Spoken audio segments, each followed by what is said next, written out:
চলতি বছর দেশে অপরাধের হার উল্লেখযোগ্যভাবে বেড়েছে। বিভিন্ন গণমাধ্যমে প্রকাশিত এমন খবরে জনমনে আতঙ্ক ও নিরাপত্তাহীনতা সৃষ্টি হয়েছে।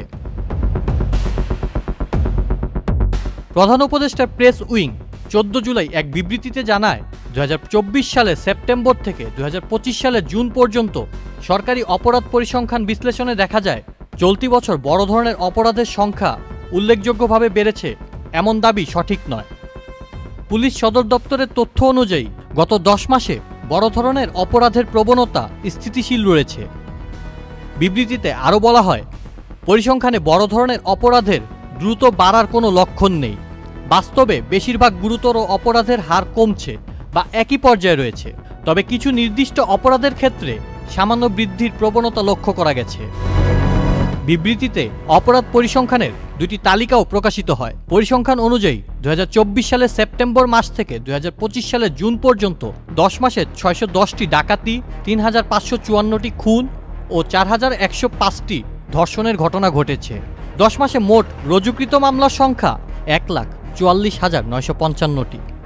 এছাড়াও আরেকটি পরিসংখ্যানে 2020 সাল থেকে 2025 সালের জুন পর্যন্ত সংঘটিত অপরাধের হিসাব প্রকাশ করা হয়। পরিসংখ্যান অনুযায়ী 2020 সালে 302টি ডাকাতি, 3539টি খুন ও 6555টি ধর্ষণের ঘটনা ঘটেছে। আর 2025 সালের জানুয়ারি থেকে জুন পর্যন্ত 6 মাসে 367টি ডাকাতি, 1933টি খুন ও 2744টি ধর্ষণের ঘটনা ঘটেছে। এছাড়া 2020 সালে মোট রুজুকৃত মামলা 1,87,926টি। আর 2025 সালের জানুয়ারি থেকে জুন পর্যন্ত 6 মাসে মোট রুজুকৃত মামলার সংখ্যা 91,338টি। এছাড়াও বিবৃতিতে নাগরিকদের প্রতি সতর্ক থাকার আহ্বান জানানো হয়। পাশাপাশি আইনশৃঙ্খলা বাহিনীর ওপরও বিশ্বাস রাখতে হবে, কারণ অপরাধের হার মোটামুটি স্থিতিশীল, যাতে বোঝা যায় পরিস্থিতি নিয়ন্ত্রণে আছে। আউসাফুল ইসলাম আকিফ, চ্যানেল আই।